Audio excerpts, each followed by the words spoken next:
Assalamualaikum warahmatullahi wabarakatuh. Kembali lagi bersama saya Diki Wahyu dalam wawancara eksklusif ya.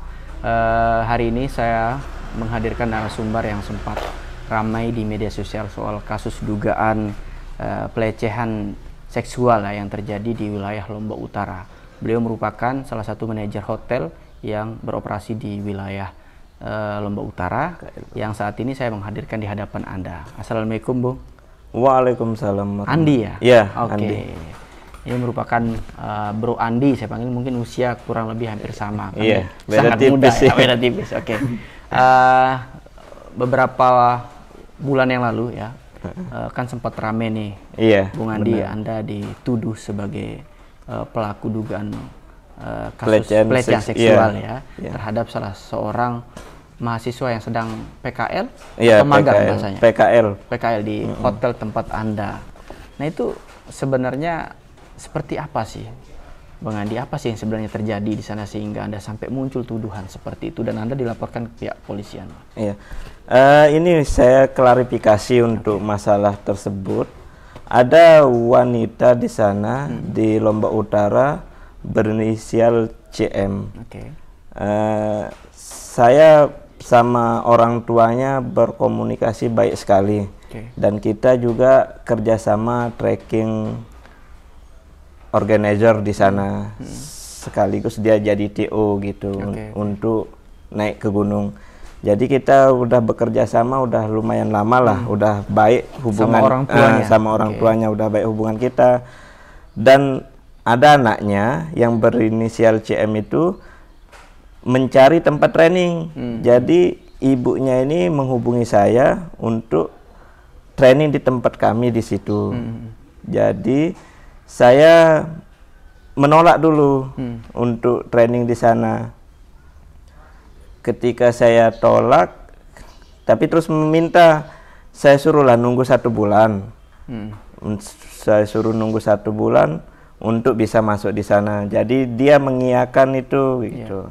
Jadi tanggal 1 Februari saya masukkan si CM ke sana training. Dari pertama itu dia udah berperilaku kurang baik lah di situ. Seperti apa maksudnya Anda? Seperti pakaiannya tidak sopan lah, ada pakai celana stocking. Kalau yang anak training kan pakai celana biasa yang lebar-lebar lah sedikit, jangan yang terlalu menonjol ketat-ketat gitu. Jadi dia pakai headset Walkman yang besar itu juga di telinganya di sana. Dan tanggal 7 Februari itu dia tidur di atas meja. Atas meja tempat ngautin makanan itu. Biasa tempat chef bekerja di sana kan untuk plating, terus ngautin makanan, plating, ngautin makanan. Dia tidurlah di situ, keluarlah kakinya di atas jendela itu. Saya datang dari office untuk membangunkan si CM ini. Saya dorong kaki kerasnya di bawah ini, bangun. Nggak enak dilihat sama tamu, saya gituin. Nah, ada kepala chef di sana atas nama, nggak apa-apa saya sebut namanya, boleh. Inamis. Dia yang narik pahanya, bangun Ci, Pak Andi marah itu, katanya gitu. Jadi setelah dia bangun, nggak ada masalah apa-apa ini, biasa seperti biasa. Berjalan sehari-hari berjalan, sekitar tanggal belasan. Saya tegur lagi dia pakai baju Si CM ini? si CM ini pakai baju Yang kurang pantas. sopan Oke, sudah untuk kalau anak training. Saya tegur dia, suruh dia pulang untuk ganti bajunya. Nah, tapi tidak pulang ganti baju. Terus setelah itu sekitar tanggal 18 dia tidak masuk tanpa keterangan. Si CM tidak masuk tanpa keterangan sampai 5 hari. Setelah 5 hari saya hubungin orang tuanya, bilang, Bu, minta tolong balikin bajunya si CM karena tidak ada keterangan selama 5 hari. Baju apa maksudnya? Baju training udah, karena udah saya kasih tapi jarang dipakai gitu. Baju training dari hotel? Dari hotel. Karena kan setiap anak training di sana kita mesti kasih baju dua pieces untuk dia ganti kan. Tapi semenjak saya kasih jarang dipakai, alasannya kotor, basah gitu. Jadi seperti itulah awal mulanya. Setelah saya berhentikan, dan sekitar tanggal 25 atau tanggal 26 itu saya putusin kontrak juga untuk ibunya, karena kan kita tidak enak berkomunikasi sedangkan anaknya begitu sama kita gitu. Dia datang gerubuk-gerubuk saya. Sama siapa datang sebelumnya? Dia datang orang tuanya, sama ada keluarga-keluarganya, sama pacarnya bule juga ada. Datang ke sana. Ke hotel sekitar jam 7 maghrib itu. Terus? Dia datang ke sana untuk menanyakan ke saya. Saya jawab apa adanya juga. Bagaimana tingkah lakunya di situ saya jawab. Terus? Jadi saya didesak terus mengaku salah di situ. Didesak terus mengaku salah. Ya saya mau ngomong bagaimana lagi, karena saya kan orang luar. Dan juga dia orang berada sudah di sana. Saya orang luar. Dia sampai sempat ngomong sama saya, kamu hanya pekerja di sini, jangan kamu macam-macam sama saya, dia bilang. Siapa yang menyampaikan begitu? Si CM. CM kepada si D-nya. Iya. Setelah itu, iya saya tahu diri kok, saya hanya pekerja, saya bilang gituin dia. Saya hanya pekerja di sini, saya cari yang terbaiknya, saya gituin dia. Nah, disuruhlah saya minta maaf sama dia, sama si CM dan ibunya dan yang lain-lain. Disuruh saya minta maaf. Saya minta maaf kalau saya salah, saya gituin dia, karena saya tahu diri kan orang luar. Bukan begitu caranya minta maaf. Dia bilang, kalau dia kan nadanya tetap keras, tinggi, si CM tetap tinggi gitu. Terus? Bukan begitu caranya minta maaf, digituin saya. Gini caranya, diajarinlah saya minta maaf. Saya minta maaf, saya mengaku salah, saya pegang pahamu. Sedangkan saya tidak pernah pegang pahanya. Disuruh saya minta maaf kayak gitu. Tapi kan mikir saya kan pendek kalau saya, supaya kita aman di sana, karena kita orang luar. Saya ikutin lah kata-katanya, direkam sama dia sambil disorting gitu. Jadi seperti itulah. Anda sampaikan begitu? Saya di depan kamera bahwa saya minta maaf. Dia rekam bukan shooting, rekam biasa. Suara saja? Suara saja. Tanpa gambar ya? Tanpa gambar. Berarti kalau masih ingat, Bung Andi menyampaikan seperti apa waktu itu dalam rekaman itu? Saya menyampaikan, saya minta maaf, saya salah gitu. Kalau enggak salah itu saya dengar di Polres, dilaporkan ke Polres seperti itu soalnya. Salah. Dan menyebutkan soal paha yang ada. Kayaknya saya sebut apa enggak itu, soalnya pendek sekali gitu. Cuman sebentar gitu rekamannya itu. Jadi itu yang dijadikan bukti karena saya salah gitu. Tapi saya suruh dari pihak Polres untuk suruh putar semua videonya, rekamannya. Berarti Anda dilaporkan begitu oleh si CM? Iya, saya dituduh pegang pahanya, dituduh untuk mengatakan sama besarnya roti ini kayak itu dadamu gitu. Tapi saya tidak pernah ngomong kayak gitu.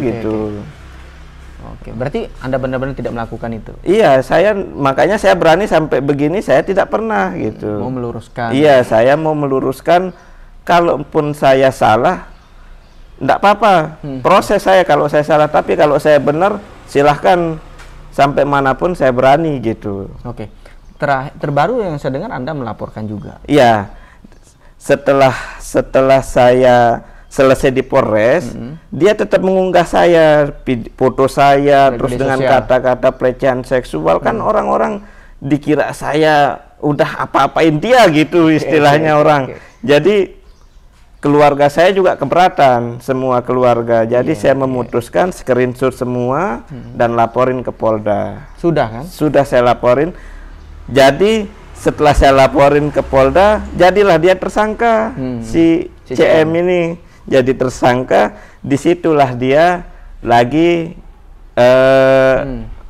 mengunggah-unggah. Masih sekarang untuk cari kebenaran. Cari kebenaran bahwa apa dia bilang di situ, korban jadi tersangka di situ. Itu untuk cari kebenarannya ke semua orang-orang gitu, seolah-olah saya yang bersalah jadinya. Oke, sekarang bagaimana perasaan Bung Andi setelah dia CM ini menjadi tersangka? Kalau saya sih biasa aja, kalau saya perasaan saya karena saya ingin membalikkan nama saja kalau saya, supaya orang-orang mengira saya itu gimana ya, jahat sekali gitu untuk setiap anak training, masa saya sampai begitu gitu. Itu jadinya. Ini pertama kali kan ada laporan? Pertama kali anak training di situ ada seperti ini. Pertama kali. Pertama kali. Anda sudah berapa lama menjadi manajer di situ? Saya udah 7 tahun di sana. Oke. Tidak pernah ada kasus-kasus? Tidak pernah ada kasus seperti apa. Orang yang si CM ini personal datang ke saya melalui ibunya gitu, makanya saya terima. Gitu. Kalau boleh, kalau dari secara berpenampilan mungkin Bang, memang si CM ini agak ini ya, membuat situasi yang kurang baik di. Iya, kalau penampilan kurang baik lah dipandang. Nggak pernah ditegur sebelumnya, saya bertanya ke situ. Saya tegur dia. Seperti apa teguran yang disampaikan? Saya bilang jangan kayak gini pakaiannya, ganti bajumu, tak gituin dia. Tapi kan dia namanya orang sana udah raut mukanya beda sudah gitu. Jadi ya saya biarin jadinya dia. Oke, setelah kasus ini muncul Bang, pertama kali Abang dilaporkan sebagai pelakunya ya, terduga pelakunya. Respon keluarga dari Abang dan pihak hotel gimana? Kan ini tentu akan berdampak. Pertamanya saya jelaskan ke keluarga dulu, dikira saya benar juga sama keluarga, saya jelaskan dengan detail-detailnya, jadi keluarga saya juga ngerti apa yang saya lakukan di hotel, jadi tahu gitu. Dan pihak hotel pun ngerti di sana karena kita tidak pernah sampai begini gitu dari pihak hotel. Jadi intinya saya tidak pernah salah sama dia gitu. Kalau Bang Andi curiganya kenapa bisa kasus ini muncul? Kalau saya curiganya sih karena saya berhentikan saya berhentikan dia training, sama saya berhentikan ibunya. Kerjasama. Gitu. Itu sih curiganya saya dari situ. Baik, dalam kesempatan ini Bang, apa yang mau Abang sampaikan kepada masyarakat luas, khususnya di wilayah tempat kerja Anda, ke hadapan keluarga di rumah juga, apa yang mau Anda sampaikan dalam kesempatan ini?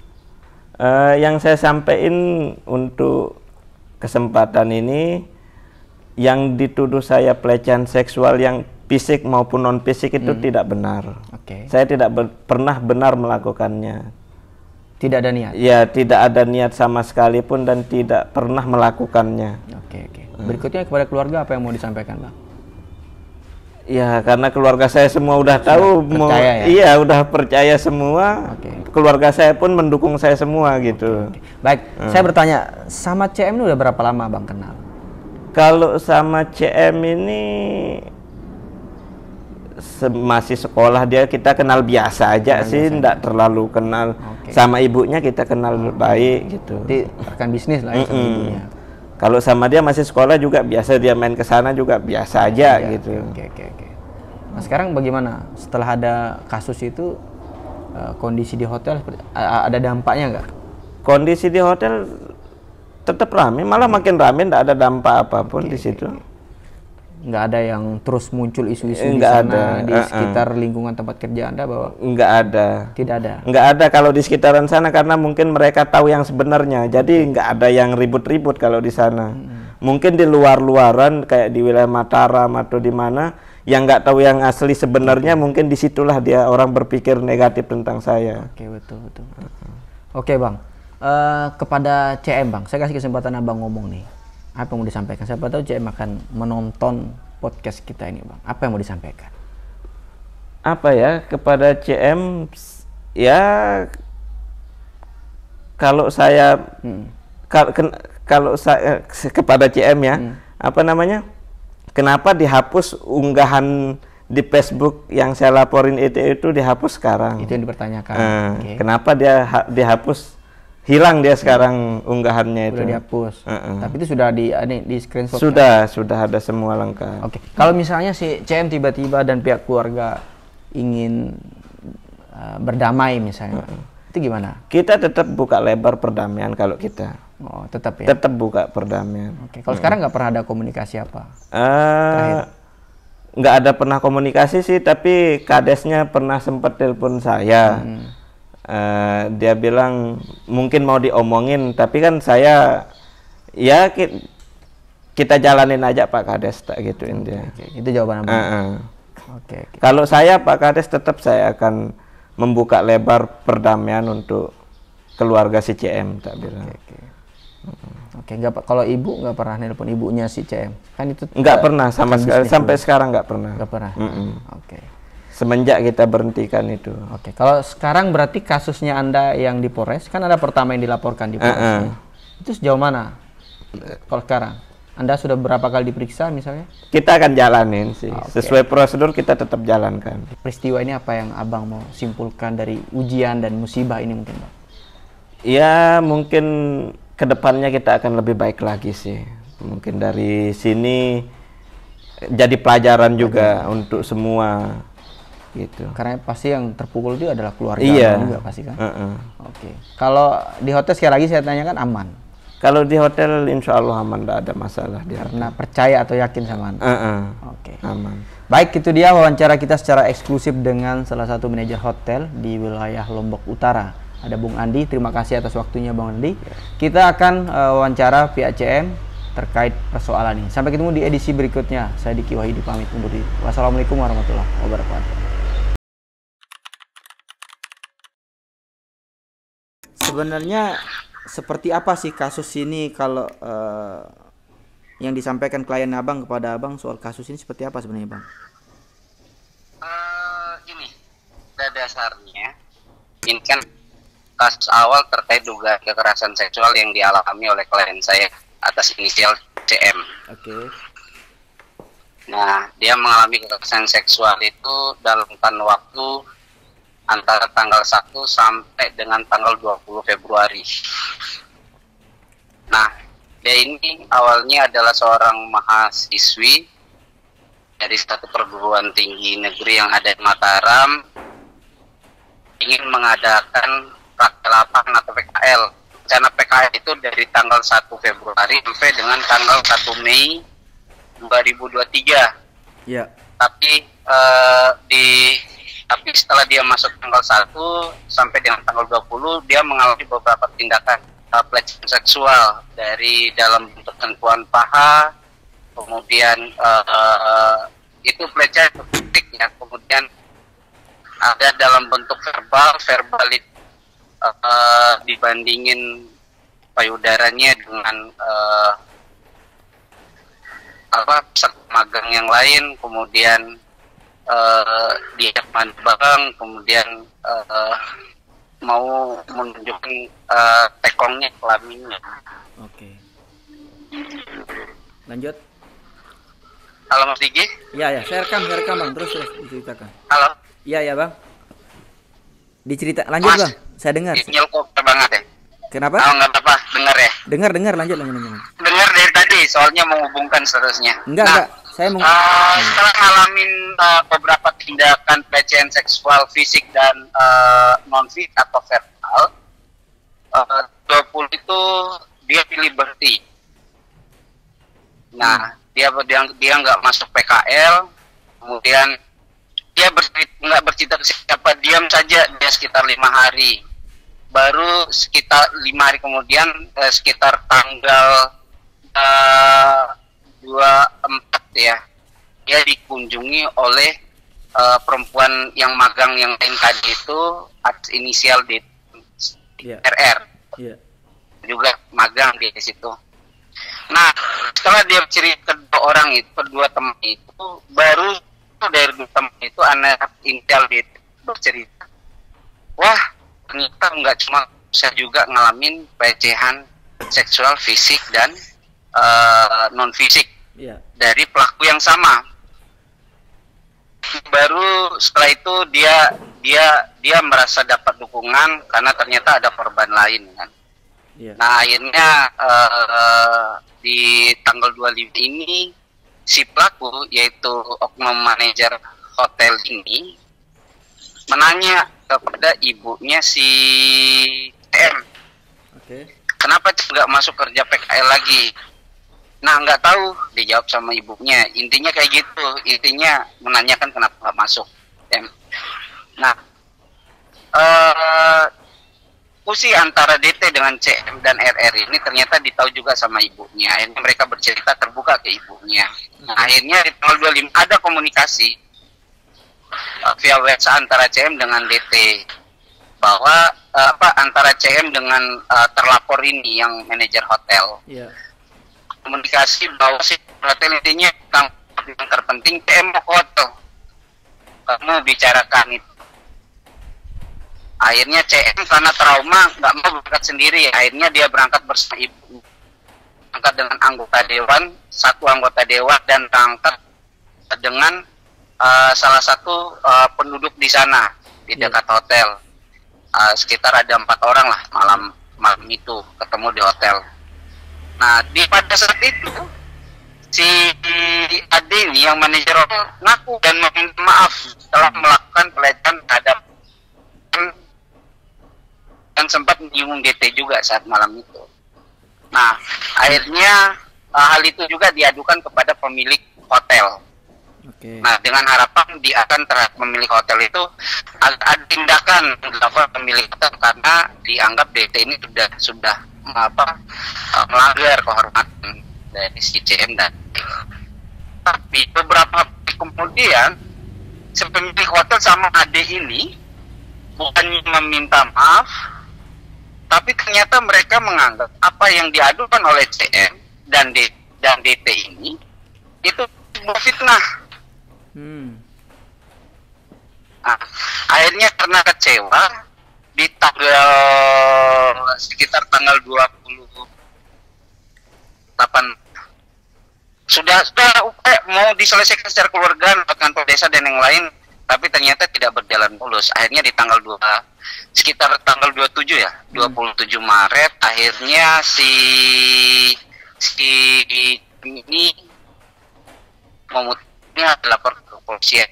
Nah, tapi 10 lapor ke kepolisian, 7 itu dia ke kantor UPTD PPA dan didampingi oleh teman-teman LPA Lombok Utara. Sesampainya di kantor UPTD PPA Lombok Utara, dia berita dan meminta perlindungan di sana. Dan ternyata ada salah satu rekan dari Sasak TV. Entah dari mana Sasak ini tiba-tiba muncul di UPTD PPA. Nah, atas rekomendasi mereka dari LP Lombok Utara, akhirnya si CM mau diwawancarai oleh Sasak TV. Nah, dengan diwawancarai, selama dalam proses wawancara oleh CM ini tidak ada menyebutkan identitas pelaku ataupun nama hotel sebagai tempat kejadian perkara ya. Okay. Nah, sepertinya apa yang menjadi keterangan si CM tanggal 27 di Sasak TV, ternyata di tanggal 29 itu muncul, di tanggal 28 itu terbit TV di akun YouTube dan di akun TikTok terkait pengakuan CM ini. Tiba-tiba di tanggal 29 muncul di akun YouTube dan di akun TV bantahan dari Ade. Nah di situ disebutkan jelas mengenai identitas dari korban ini juga nggak ada tertutup sama sekali. Salah satu bantahan yang dibuat oleh Ade itu bahwa mengenai tempat kejadian kekerasan seksual pelecehan fisik pegang paha itu sebenarnya bukan katanya megang paha. Karena saat itu Cici tidur di atas meja etase tempat keluar masuk makanan. Iya, betul. Nah, padahal etalase tempat termasuk makanan itu kalau memang dari luar tempatnya tinggi, Mas. Tapi kalau seandainya itu dari arah dapur, itu kan posisinya jadi etalase itu posisinya rendah, jadi biasa jadi tempat duduk, jadi tempat tidur meja etalase itu karena cukup besar, dan itu juga menjadi di bawah meja etalase itu jadi ada pit atau yang lain. Jadi itu mungkin kalau kesan yang ditampilkan oleh CM di Sasak TV itu kesannya nggak sopan. Karena duduk di tempat tinggi dan itu enggak. Itu karena kan posisinya di sana kan berbukit, jadi naik tinggi wajar antara satu dengan ruangannya itu di bawah tinggi rendah maksudnya. Nah, kemudian dibilang CM fitnah, kemudian dibilang CM itu membuat fitnah dengan alasan sakit hati karena diberhentikan oleh pihak hotel PKL-nya. Yeah. Karena merasa Andi ini tidak konsisten dengan ucapan yang di tanggal 25, padahal dia ngaku dan sudah meminta maaf. Kemudian dia bilang CM fitnah, kemudian dia bilang CM diberhentikan. Akhirnya dia mengambil keputusan bersama keluarga lapor di tanggal 31 Maret 2023 ke Polres Lombok Utara.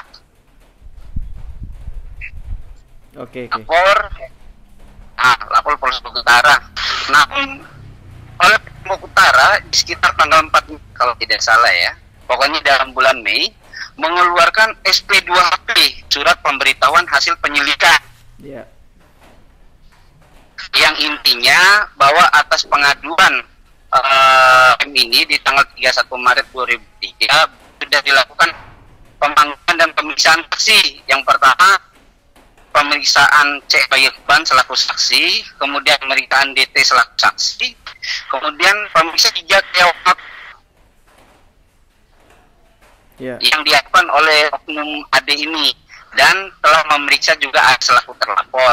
Nah, intinya dari tas itu saya berkesimpulan bahwa belum cukup bukti.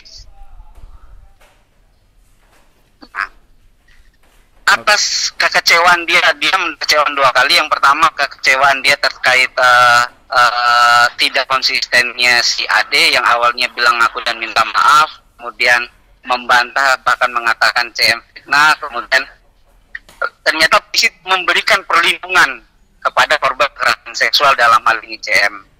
Akhirnya di tanggal 7 Juni 2023 CM buat status. Nah, buat status yang intinya ada kata predator dan berisi kekecewaan dia tidak konsistennya AD dan kecewa atas hukum yang tidak adil menurut dia di Polres Lombok Utara. Nah, kemudian dalam statusnya itu berisi tulisan dan juga berisi 2 foto screenshot. Yang pertama screenshot video TikTok AD dan juga screenshot chat WA AD dengan chat AD yang nanya kenapa si CM tidak masuk kerja PKL kepada ibu CM. Jadi dia berupaya membela keadilan lewat media sosial dan tidak ada menyebut nama dan hotel. Bang. Gimana lanjut. Saya potong sedikit. Itu tadi selain CM, ada rekannya CM itu pernah magang atau sebagai karyawan yang dimaksud tadi yang mengadukan hal yang sama itu maksudnya? Jadi DT juga mahasiswa sama. Oh, mahasiswa. Di program studi yang sama, di perguruan yang tinggi sama dengan CM. Cuma mereka bedakan ya. Dia tidak lapor tapi ya? Saya potong Bang. Dia tidak lapor. Mereka melakukan magang. Bukan, maksudnya magang. Dugaan itu kan hampir sama nih kalau pengakuan Kabang. Itu dia tidak lapor ya? Iya. Apa? Dia tidak lapor si yang satunya. Yang satunya lapor juga. Oh gitu. Dia lapor juga di bulan Juni kalau nggak salah. Kalau DT kan lapor tanggal 31 tuh. Nah, bahkan ketika si DT ini diperiksa sebagai saksi untuk pengaduannya CM, dia menjelaskan kejadian yang dialami oleh CM, juga dia menjelaskan kejadian yang dialami oleh dirinya, bahwa dia mengalami pelecehan fisik dan non fisik dari pelaku yang sama. Baik Bang, saya lanjut. Sekarang apa tindakan kita Bang? Kan kita tahu si kliennya Abang juga jadi tersangka Bang. Apa tindakan hukum kita nih Bang? Gimana? Halo? Iya. Iya, aku lagi pinggir jalan, jadi sorry. Mohon maaf, belum kalau aku agak nggak dengar suaranya. Saya ulangi Bang, kan sekarang kliennya Abang udah jadi tersangka nih kan si CM atas laporan manajer hotel. Apa langkah hukum kita terakhir Bang soal itu? Langkah hukum atas status tersangka yang sudah ditetapkan oleh Subdit 5 Cyber Ditreskrimsus Polda NTB terhadap C sebagai tersangka ITE atas laporan dari saudara AD yang merupakan terlapor di kasus kekerasan seksual. Nah, laporan kami sudah mengajukan pengaduan masyarakat dengan mohon perlindungan hukum. Itu kami ajukan kepada Bapak Kapolri, kami ajukan kepada Bapak Polda NTB, kami ajukan kepada Direktur Ditreskrimum Polda NTB, kemudian kami ajukan juga kepada Bapak Direktur Ditreskrimsus Polda NTB untuk perlindungan hukumnya ini. Dan alhamdulillah itu direspon baik. Setelah mereka mendapatkan penjelasan langsung dari kami. Oh ya, mohon kembali. Dalam permohonan perlindungan hukum kami, itu kami ajukan 3 permohonan. Yang pertama, kami ajukan permohonan agar kasus yang ada proses hukum di Polres Lombok Utara itu dipindahkan penanganannya ke Polda. Oh, gitu. Karena kami beranggapan sumber daya yang ada di Polda untuk menangani kasus kekerasan seksual itu lebih lengkap dibandingkan dengan Polres Lombok Utara. Oke. Kemudian kedua, kami minta agar kasus dugaan pencemaran nama baik atau penghinaan yang dilaporkan oleh AD tadi menetapkan CN sebagai tersangka, itu status tersangkanya dicabut dengan Polda menerbitkan surat pemberitahuan penghentian penyidik. Oke.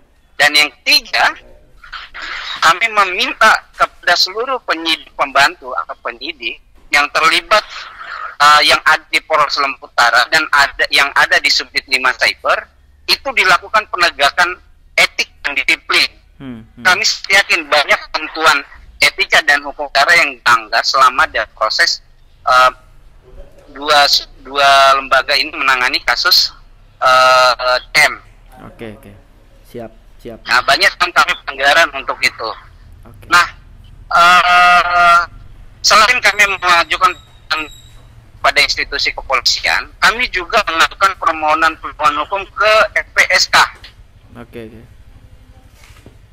Kami juga ajukan permohonan perlindungan ke LPSK karena dia sebagai korban atau saksi nih di kasus kekerasan seksual, tapi ternyata dia diintimidasi atau diancam dengan undang-undang ITE. Nah, kami sudah melakukan komunikasi yang baik juga dengan pihak LPSK dan pihak LPSK sedang sudah melakukan koordinasi baik ke CM dan ke Subdit Cyber. Oke. Nah, alhamdulillah kami sudah komunikasi baik di Cyber dan juga sudah berkomunikasi baik dalam PSK dan kami komunikasi sementara ini kami mengarah pada karena pemberhentian untuk sementara ini. Oke, baik. Jadi keputusannya nanti kita tunggu dari Polda. Baik. Terima kasih Bang. Ini cukup jelas ini apa yang disampaikan Abang ya. Oke, siap. Saya izin. Siap. Terima kasih sekali lagi Bang ya. Kapan-kapan berkabar. Yo. Baik, terima kasih. Assalamualaikum. Salam warahmatullahi wabarakatuh.